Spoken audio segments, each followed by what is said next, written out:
Hemos descubierto un planeta extraordinario. Un mundo con un clima extremo. Extraños paisajes. Y raros fenómenos. De todo el universo, es el sistema más complejo que conocemos.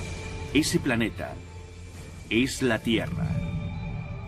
Y acabamos de empezar a descifrar sus secretos. ¿Qué poder es lo suficientemente grande para borrar las huellas del mayor constructor del planeta? Y de derribar, destruir y enterrar las orgullosas ciudades de los hombres. En uno de estos lugares, donde rara vez pueden entrar las cámaras, ¿qué aterradoras fuerzas se unen para convertir un paraíso tropical en una ciudad fantasma? ¿Cómo los hogares y las fábricas del medio oeste americano fueron ocupados por un ejército invencible?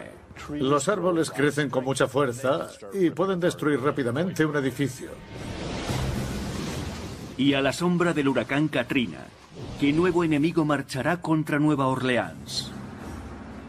Son una de las especies más temidas aquí. 3 ciudades, campos de batalla entre el hombre y la naturaleza. ¿Por qué cayeron algunas? ¿Cómo respondieron otras? Los secretos del planeta.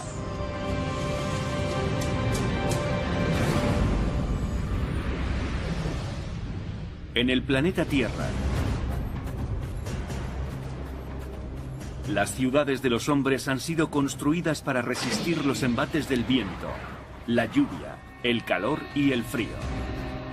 Pero esas ciudades necesitan mantenimiento. Si los hombres las abandonan, las fuerzas de la naturaleza se apoderan de ellas sin oposición.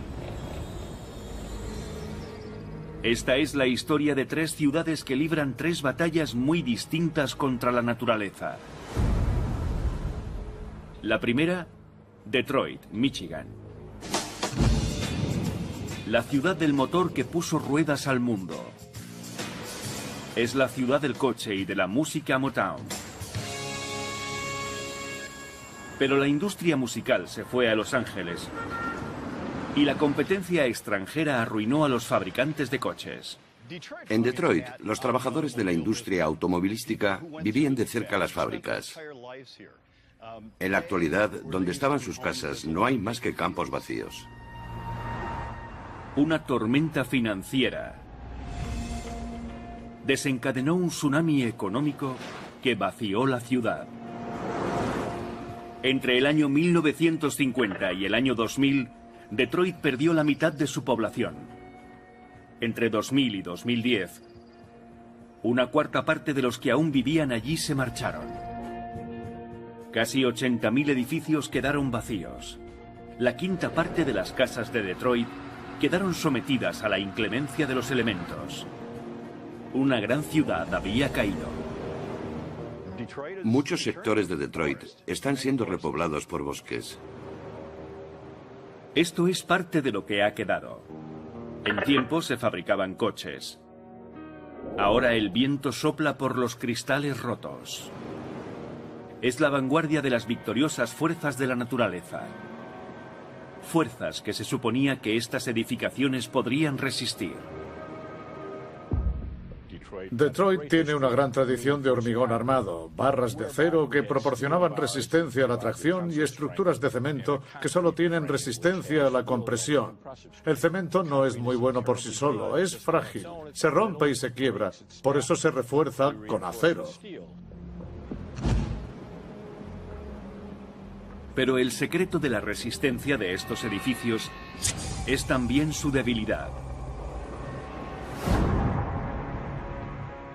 El acero que los hizo casi indestructibles se está desmoronando. La combinación de acero, agua y oxígeno es tóxica. En su lucha sin fin contra las creaciones del hombre, la naturaleza aprovecha las oportunidades que se le presentan. Cuando aparecen las primeras grietas en el cemento, La naturaleza envía oxígeno y agua para que penetren y ataquen el acero de su estructura. El acero es una aleación del hierro. Cuando el hierro se expone al oxígeno y al agua, se expande hasta 10 veces su tamaño. Destruye el cemento. Para simular lo que le ocurre a las planchas de cemento expuesto al aire y al agua, vamos a utilizar esta bolsa de aire. La inflaremos con aire a 10 veces su tamaño.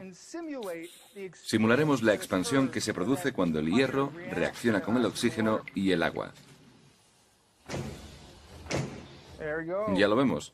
La expansión hizo aparecer esta grieta, porque el esfuerzo era mayor que el que podía resistir el cemento. Finalmente, este deterioro hace que los edificios se derrumben y vuelvan a la naturaleza.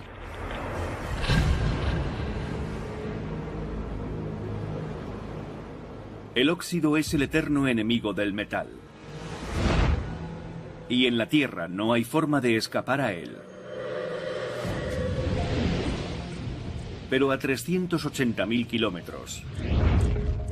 El vehículo dejado sobre la Luna por los astronautas en los años 70 está todavía en perfectas condiciones debido a que allí no hay oxígeno ni agua de lluvia.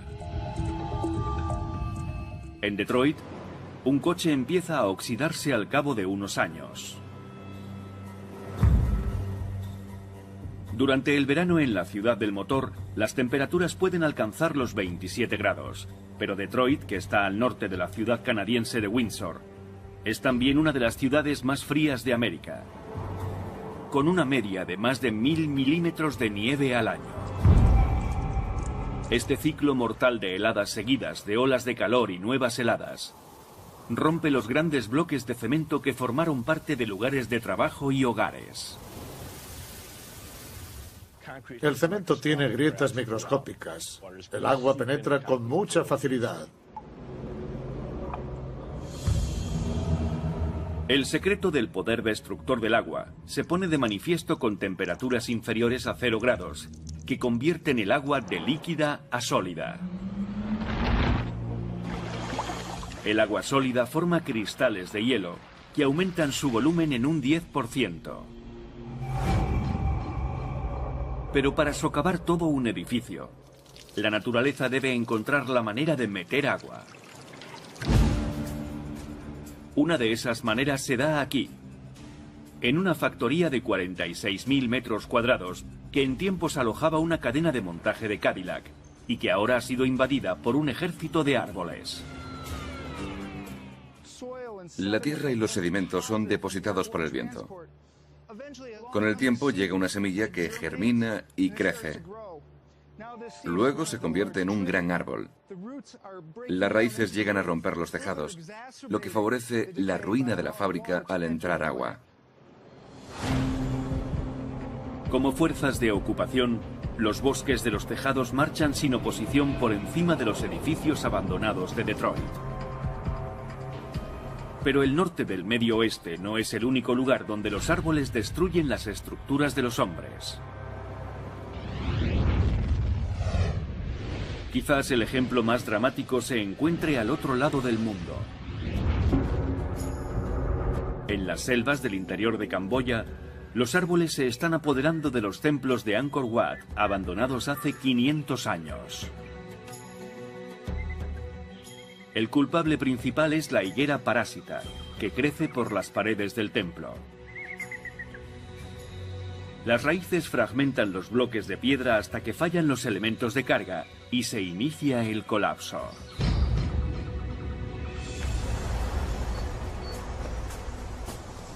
En Detroit, este bosque de álamos crece por encima de un complejo de 40 edificios que antaño fue una próspera fábrica donde trabajaban miles de personas.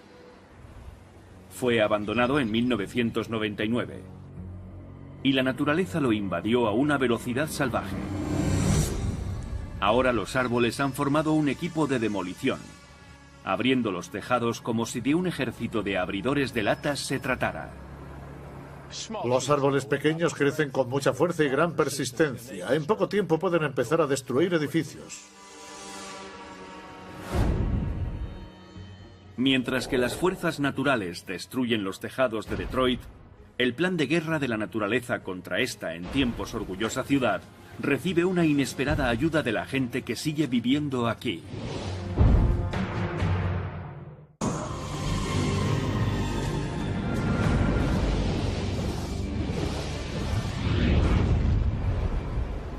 Detroit es un frente de batalla en la eterna lucha entre el hombre y la naturaleza.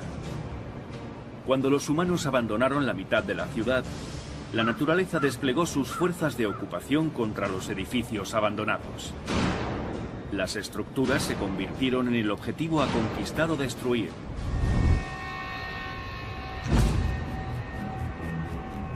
Lo que en tiempos fuera el techo de la fábrica de automóviles Packard, muestra ahora los efectos de décadas de crecimiento arbóreo. Y la destrucción exterior ha provocado una transformación increíble en el interior. Cosas muy extrañas ocurren cuando los altos edificios quedan abiertos y expuestos a las inclemencias del tiempo. Los materiales comienzan a desmoronarse y caen sobre el piso de abajo. Las capas de escombros acumuladas protegen las capas inferiores. No resulta extraño que aparezcan microclimas en las diversas alturas de los edificios. Y con esos diversos patrones climáticos, los materiales se empiezan a caer de diferente forma y velocidad.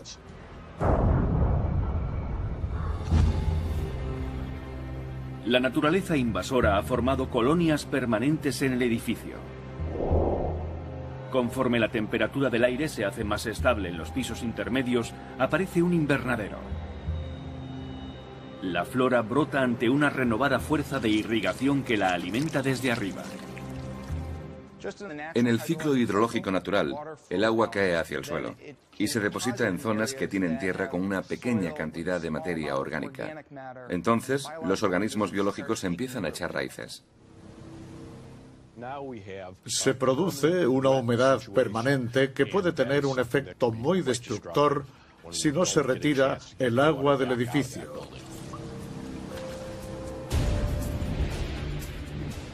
En la cercana fábrica automovilística de Fisher, la invasión de la naturaleza recibe la ayuda de unos colaboradores humanos.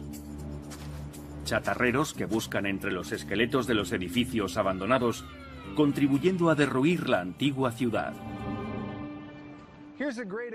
Este es un buen ejemplo de cómo los humanos refuerzan el proceso natural. Aquí había un tubo que conducía agua desde el tejado hasta las alcantarillas. Pero alguien se ha llevado los tubos y el agua se infiltra en la fábrica. Al faltar miles de metros de tuberías, el agua entra fácilmente en las plantas inferiores y produce una transformación en el cemento. En las plantas intermedias de este edificio hay pruebas de que el agua pasa por el tejado, cae y forma estalactitas que fragmentan el cemento, que acaba cayendo al suelo.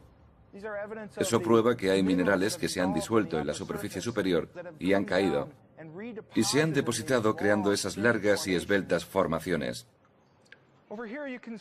Aquí vemos cómo el agua gotea y crea estalagmitas. Las gotas caen, chocan contra esta superficie sólida y salpican precipitando más carbonato cálcico que forma este efecto alveolar. Son las mismas que vemos en las cuevas, pero hechas por el hombre. Tienden a aparecer mucho más rápidamente. Con la múltiple agresión que drena los minerales del cemento, corroe el acero de refuerzo y agranda las grietas mediante el ciclo heladas olas de calor. La naturaleza podría reducir a escombros esta fábrica en 7 décadas.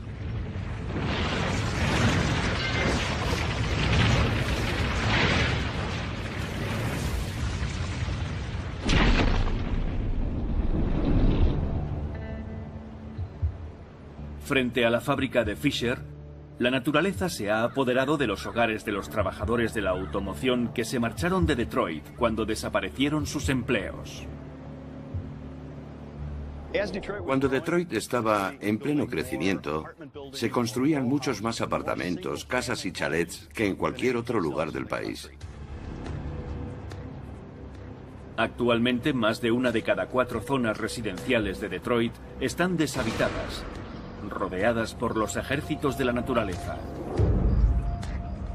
Las casas están descuidadas y sucumben al moho y al agua. La pared trasera de esta casa ha desaparecido, dejando ver una cocina estilo años 30. Algunos creen que en el futuro Detroit perderá otros 100.000 habitantes que huirán de la degradación y del crimen. Y si las decadentes fábricas y casas siguen su curso, el brutal clima del Medio Oeste proseguirá destruyéndolas. En 75 años habrán desaparecido los techos y los suelos. En 200 años, enormes acumulaciones de escombros quedarán cubiertas de tierra y de materia orgánica, lo que creará un paisaje irreconocible con montículos como monumentos al perseverante poder de la naturaleza.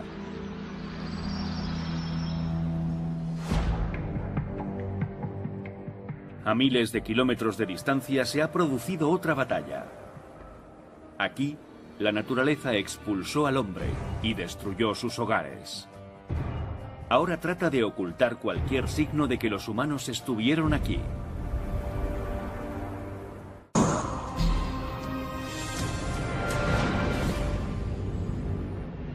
Desde el espacio, las luces nocturnas de las grandes ciudades iluminan la Tierra. Pero en esta ciudad caribeña ya no hay luces. La naturaleza ha reclamado su territorio. Esta desierta llanura es lo que queda de Plymouth, la antigua capital de Montserrat, un territorio británico situado en la cadena de islas de las Antillas Menores. El secreto de la destrucción de esta ciudad se encuentra a 3 kilómetros al norte. El volcán Soufriere Hills.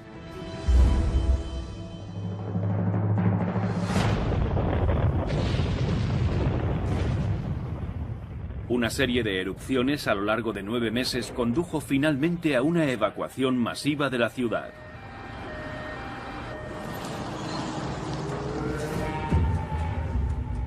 Un superviviente se ha propuesto documentar las fases de la destrucción de la ciudad.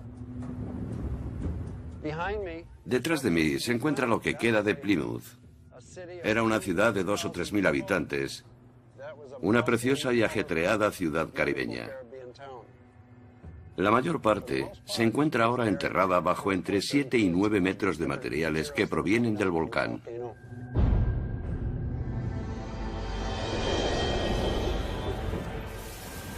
El equipo de filmación ha arriesgado sus vidas para llegar hasta aquí. El volcán está todavía activo y es muy peligroso. Por esa razón, la mitad del sur de Montserrat está normalmente vedada al público.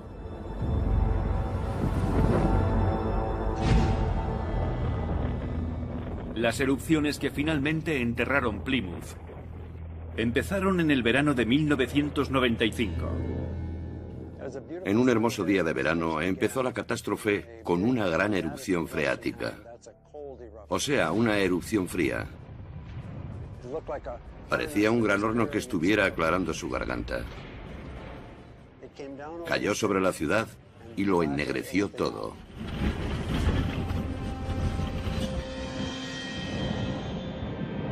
Durante casi un año, unas frecuentes erupciones cubrieron la ciudad con un manto de ceniza, pero la gente siguió allí esperando a que las erupciones cesaran. La lluvia de cenizas trajo penalidades increíbles. Era frecuente que tuviéramos que limpiar nuestras propiedades 2 o 3 veces al día. A veces trajimos una limpiadora a presión. Muchos se subían al tejado para limpiarlo.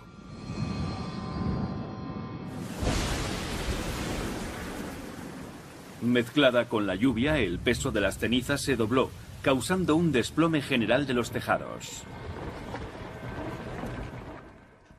Vimos cómo caían rayos de las nubes de cenizas. Si había un poco de humedad, aparecía la lluvia. El volcán produjo un pequeño microclima. Si llueve y hay cenizas, entonces se produce barro. La ausencia de docenas de tejados en Plymouth es testimonio del poder de las cenizas. Finalmente evacuamos la ciudad y dejamos todo atrás.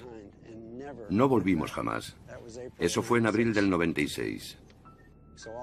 En las casas dejamos las neveras, televisores, fotos y toda nuestra vida pasada. Lo que quedó de la ciudad y la vida de sus habitantes permanece en un avanzado estado de descomposición, asfixiado por las cenizas volcánicas. Pero las cenizas no son las únicas responsables de la destrucción de Plymouth. Hubo otra fuerza volcánica más terrible aún que quemaba, demolía y finalmente enterraba todo a su paso.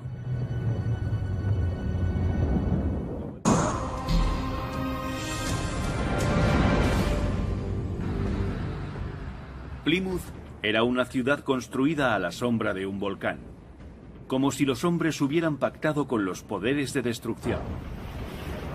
Pero la naturaleza podía romper ese pacto en cualquier momento, tal como esta ciudad comprobó demasiado tarde.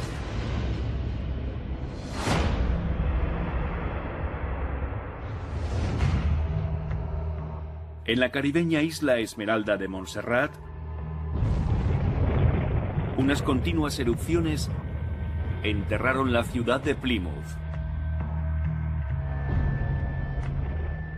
Cuando las nubes de cenizas empezaron a asfixiar la ciudad en 1995, los vulcanólogos avisaron de que lo peor estaba aún por llegar.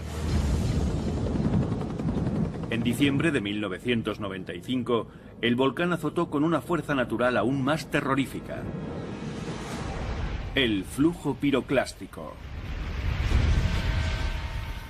El flujo piroclástico es algo sorprendente. Se trata de una avalancha muy caliente de material, gas y ceniza que contiene tanto gas que se autolubrica. La gravedad impulsa una mezcla de cenizas, roca fundida y gases tóxicos pendiente abajo, como una avalancha de nieve que se mueve a la velocidad de un huracán. Vamos a mostrar un flujo piroclástico al estilo Soufrier, usando hielo seco, anhídrido carbónico sólido y agua, junto con un paño empapado de agua jabonosa. La burbuja se hincha debido a la presión. En una erupción volcánica, esa presión es generada por un chorro de gases volcánicos calientes que lanzan fragmentos de roca y gas por los aires, formando una pluma volcánica. El material que ha subido por el aire acaba cayendo, atraído por la gravedad, y forma un flujo piroclástico. Aquí está. Hemos simulado un flujo piroclástico al estilo Soufrier.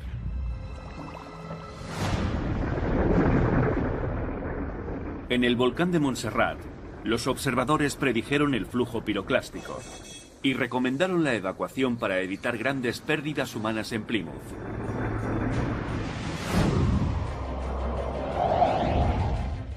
El flujo piroclástico desciende por las laderas a una velocidad entre 80 y 240 kilómetros por hora. Es incandescente. Visto por la noche, su ladera está al rojo vivo. Incinera todo a su paso.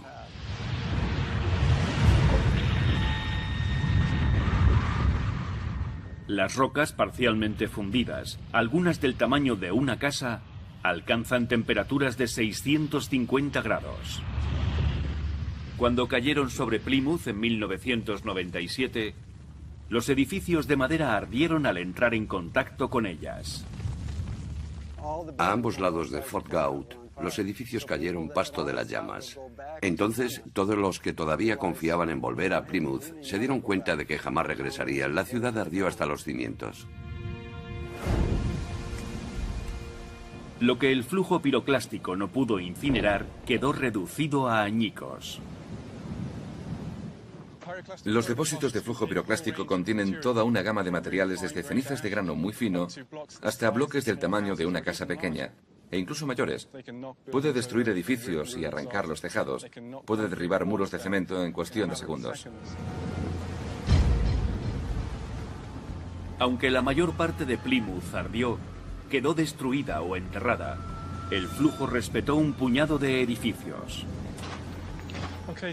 Este es uno de los balcones de un hotel del centro de Plymouth. El flujo que pasó por aquí iba muy lento. No causó mucho daño, pero dobló los barrotes. Y se necesita mucha fuerza para doblar estos barrotes, aunque no fue suficiente para destruir el edificio. La destrucción de Plymouth no causó pérdidas humanas.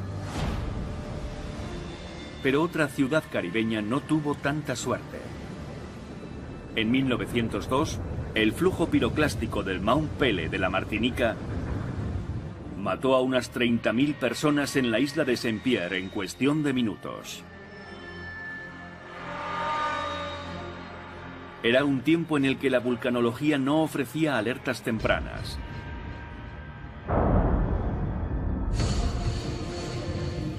En Plymouth, otra fuerza de la naturaleza, esta vez motivada por el clima, completó el enterramiento.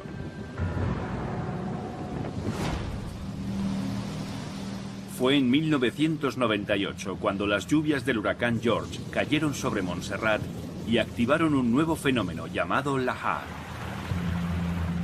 Se trata principalmente de material volcánico arrastrado por la lluvia. La lluvia creó sus propios canales entre estos grandes depósitos y arrastró materiales desde lo alto del volcán.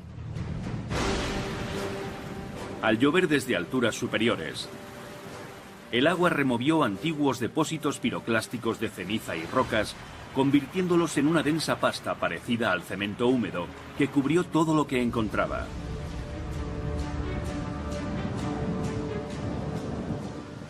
Un enorme lahar, un cañón de 30 metros de profundidad, se abrió paso por el centro de la ciudad. Arrancó árboles y peñascos y los arrastró hacia abajo. Estaba saturado de material. Arrasó todo lo que encontraba a su paso. En Plymouth se encuentran muestras del lahar por todas partes. Ahora estamos caminando sobre un canal de lahar. Los lahar han arrastrado el material que se encuentra en los depósitos de flujo piroclástico. Se trata de ceniza fina, bloques de piedra pómez y grandes bloques de lava. Después de años de tormentas tropicales, muchas estructuras de Plymouth se encuentran ahora en las profundidades de los flujos de lahar. La antigua playa se adentró unos 100 metros en el mar, demostrando que los volcanes no solo destruyen, sino que también crean.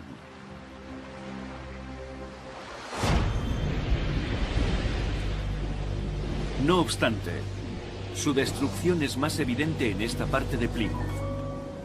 Las estructuras supervivientes muestran las cicatrices del ataque volcánico combinado de lahar, flujo piroclástico, ceniza y fuego. Ni siquiera los templos pudieron contener su flujo. Estamos en una iglesia adventista a las afueras de Plymouth. Aquí cayó un gran flujo piroclástico. Las ventanas se fundieron y hubo un pequeño incendio en el tejado. Al acumularse las cenizas, su peso hizo que la techumbre se hundiera.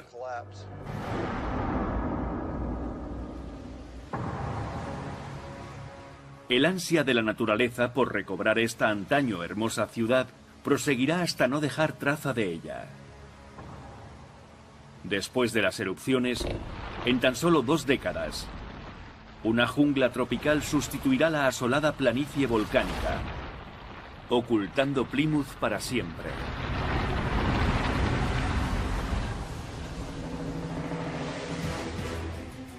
La humanidad ha perdido una batalla en Plymouth. Pero en esta gran ciudad americana devastada por uno de los huracanes más mortíferos de la historia, todavía hay tiempo para evitar el ataque de la naturaleza.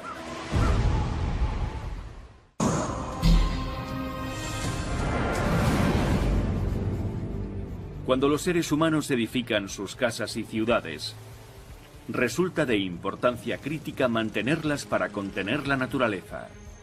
En esta batalla del hombre contra la naturaleza, hay una gran ciudad americana donde no está claro quién está ganando la guerra. Hay una alerta de tormenta activa porque uno de los huracanes más fuertes en varias décadas amenaza la costa del Golfo. Y ahora las últimas noticias. Fijémonos en los milibares. La presión ha descendido a 902. Algo increíble, amigos. El 29 de agosto de 2005, el huracán Katrina asoló la costa inundando Nueva Orleans. Y se llevó más de 1.800 vidas. Gran parte de esa pérdida se debió al fallo del sistema de presas. Entre los sectores más afectados estuvieron 4 kilómetros cuadrados del Distrito Noveno. La tormenta se adentró por el canal River Gulf del río Mississippi y atravesó los diques que protegían el Distrito Noveno.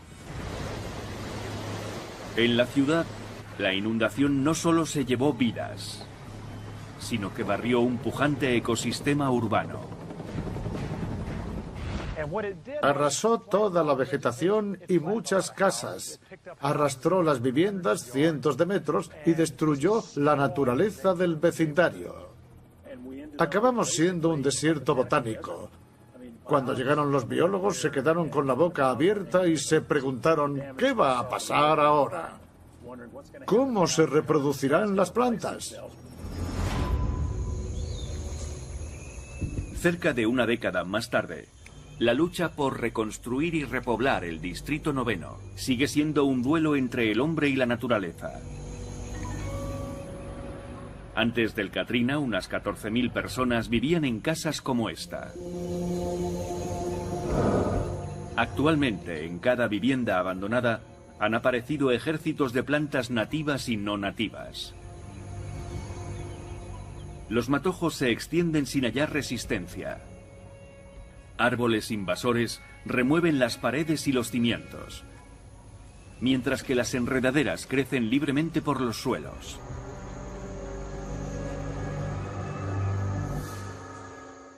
Las zonas en las que el césped ha sido cortado y cuidado regularmente tienen este aspecto, pero al lado hay zonas que se han convertido en bosques. Aquí hay uno de 10 metros de alto que creció después de la tormenta. Aunque resulte difícil de creer, en el interior hay una casa.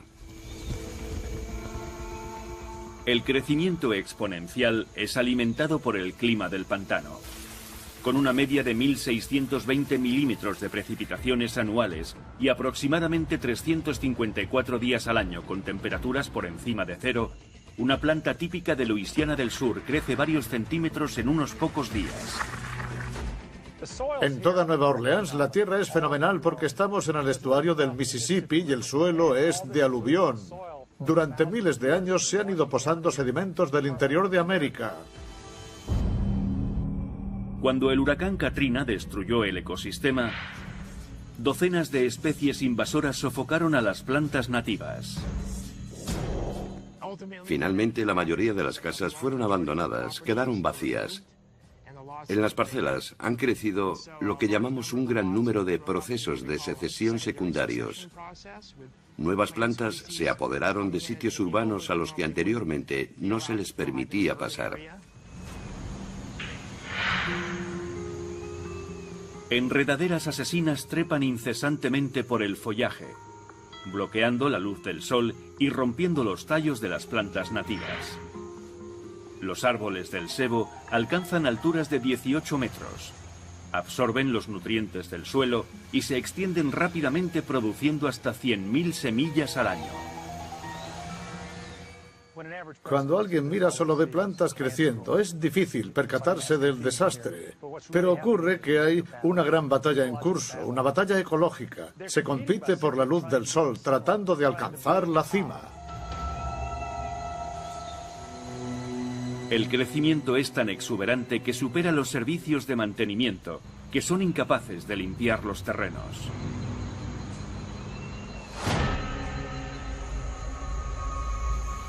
La invasión verde es el primer paso de la naturaleza para reclamar las casas del Distrito Noveno.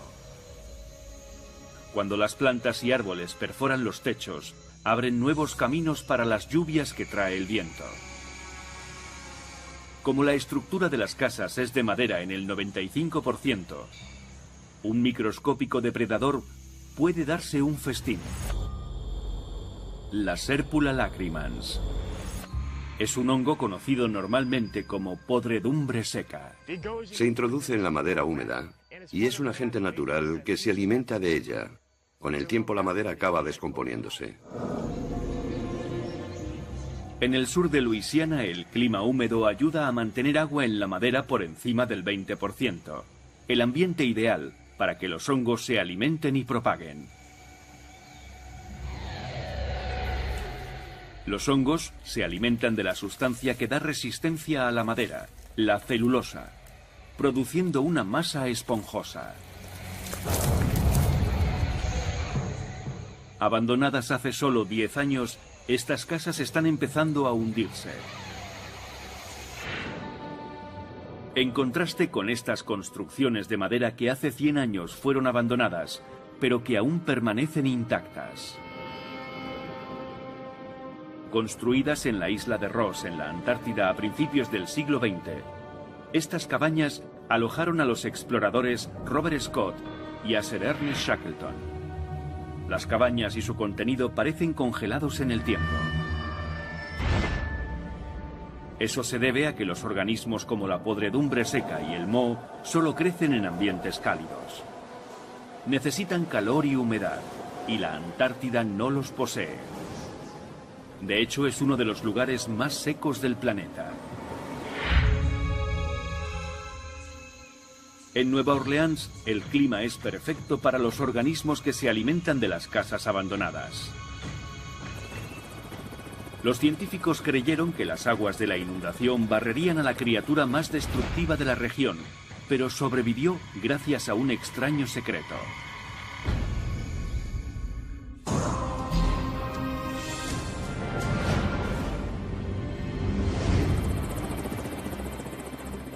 Cuando las fuerzas de la naturaleza devastan una ciudad, la destrucción no siempre es inmediata.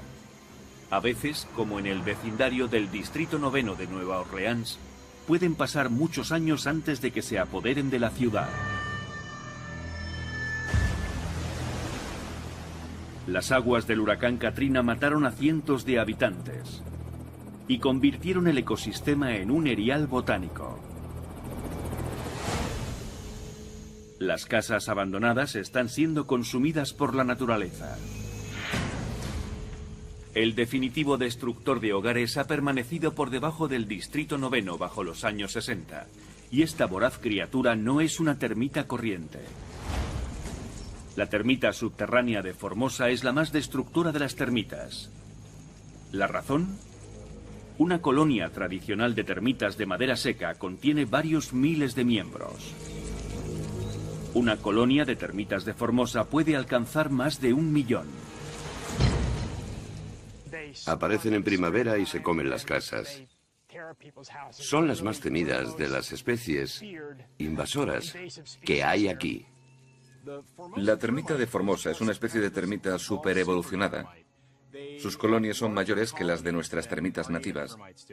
Y como son mayores y maduran más rápidamente, una colonia de Formosa puede comer medio kilo de madera al día. Con tantas termitas, una colonia puede engullir una casa abandonada, reduciendo las vigas maestras a una pulpa y haciendo que se derrumben las paredes y los techos. Muchos científicos confiaban en que las aguas del Katrina ahogarían esta plaga. Pero un estudio de 2012 reveló que casi todas las colonias de termitas de Formosa sobrevivieron a pesar de haber permanecido sumergidas durante semanas. Resulta que las termitas poseen una técnica de supervivencia secreta. Las termitas de Formosa tienen una manera genial de sellar sus nidos. Regurgitan restos de pulpa de madera y cáscaras de exoesqueletos y los mezclan con su saliva. Así forman una pasta que se endurece y es a prueba de agua. Cuando en Luisiana apareció el huracán Katrina, Se creyó que sus aguas las barrerían. Desgraciadamente, las termitas estaban esperando a que las aguas bajaran. La única forma de detener futuras invasiones es cortarles el suministro de comida. En una sección del Distrito 9, estas casas pensadas ecológicamente y brillantemente pintadas tienen una estructura de madera resistente a las termitas. Una novedosa solución en la lucha del hombre para reclamar su hogar a la naturaleza. No está claro quién está ganando por ahora. Los humanos que tratan de mantener el Distrito 9 limpio y pulcro, o la naturaleza que trata de mantenerlo salvaje. Lo que en tiempos fue un vecindario de 14.000 personas, ahora solo tiene 3.000. Solo un ímprobo esfuerzo ciudadano puede devolver la vida al Distrito 9. Es una lucha cuesta arriba, que necesita una gran inversión. Son las ciudades las que deben decidir dónde se invertirá mejor. No se dispone de los recursos necesarios ya que no hay contribuyentes que inviertan en las propiedades. La ciudad ha hecho un trabajo admirable, pero no da abasto.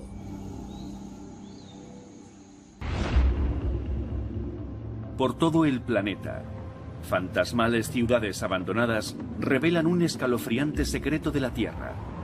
Forma parte del orden natural que las construcciones se derrumben.